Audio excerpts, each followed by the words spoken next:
Hi, my name is Mark Smart. This is the Continuum fingerboard. It was invented by Lippold Haken. It's a continuous music controller. It's continuous in 3 different directions. You can use it to control either an analog synth or a digital synth via Midi. You can use it either polyphonically or monophonically. Right now it's set up so that the top half of the keyboard is controlling this ARP axe here through the control voltage interface.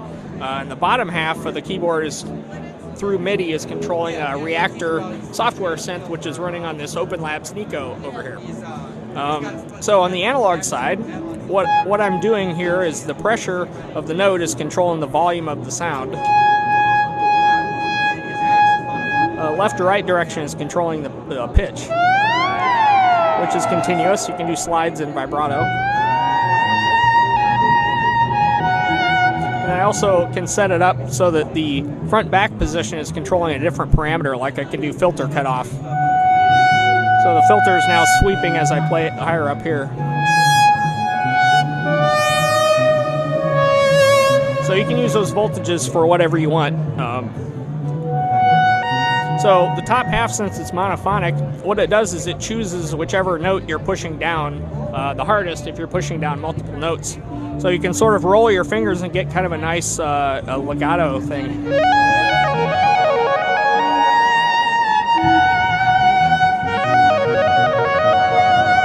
So that's a legato transition. You can control the different types of transitions. So that's the legato. It only attacks at the beginning. You can put it in a different mode and it'll re-trigger. Every time you change notes, it'll re-attack. So that's nice for the percussive sounding stuff. There's a third mode called portamento. In addition to being able to portamento by sliding, you can also use this other mode and it'll slide between the 2 notes that you're playing depending on the relative pressure of the 2 notes. So that's good if you want to slide quickly and then suddenly stop on a note and have it be in tune. And it's good for making whammy bar sounds. So that's the top half. On the bottom half, it's set up to be polyphonic. It's controlling through Midi, it's controlling a Reactor over here. Each note is sent on a separate channel so that you can bend all the notes individually and control the brightness and volume.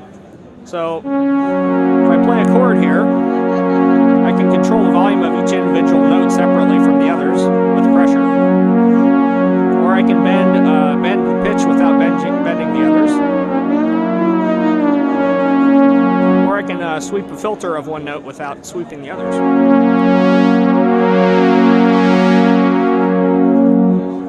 So many possibilities.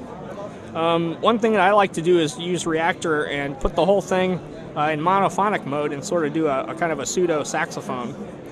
I'm going to set it here so that so this is Reactor. I have sort of a pseudo sax. It's sort of built out of analog style building blocks. But what happens is when you push it down harder, you get a louder and a brighter sound. And then according to if you play up here, you get sort of a saxophone growl to add an additional dimension. So between the vibrato and the legato and everything, you can get a pretty expressive wind instrument.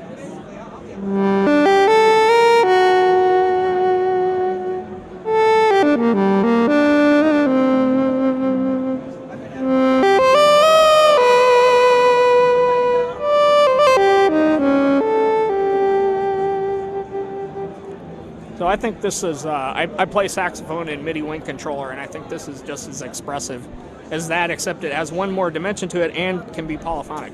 So lots of possibilities. So when you have it split like this, some interesting things you can do are put a lead sound up here, analog, and then a sustained sound down here.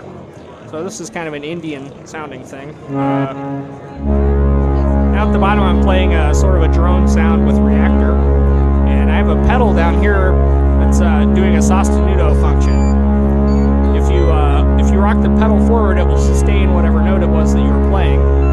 And then as you rock the pedal back, you can control the volume of that note.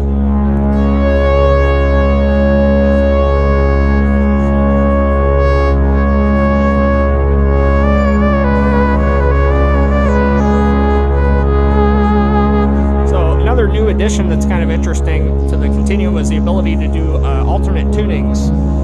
First, I should explain the rounding modes. There's a couple of rounding modes in place that make it easier to play notes in tune. Like if you, there's one turned on right now called round initial pitch. If you hit that, if you hit the note, it'll round it to the nearest half step, and then after that, you can bend and slide away from it.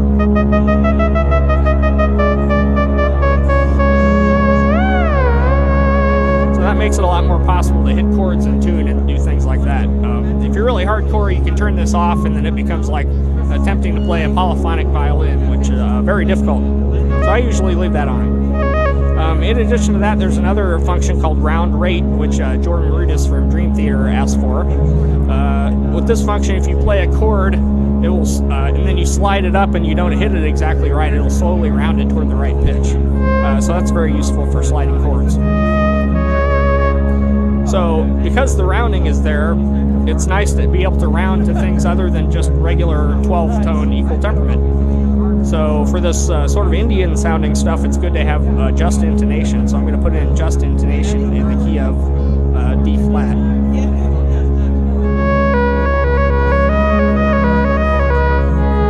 So the seventh there is flattened a little bit so that it's more in tune.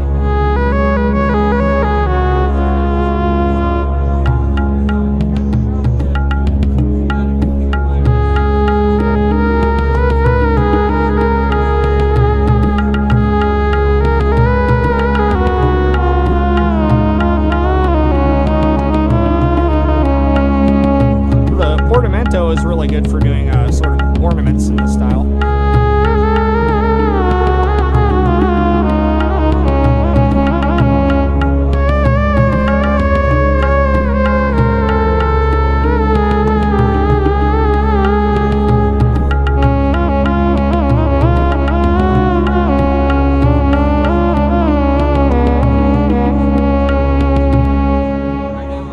The just an intonation thing is fun to mess around with. Now I'm going to put it back into regular tuning. Another thing I like to do with it is sort of prog rock style stuff. So I'm going to set the axe up here for a... I should explain what the synthesizer is. This is an ARP axe from 1975 that I have thoroughly modified by drilling all kinds of holes in it and adding patch points so that it works with the control voltage interface better.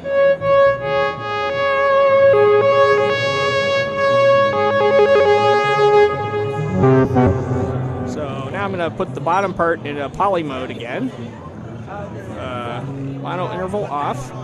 And then change to my patch where I have a sustained sound down here and a lead up here.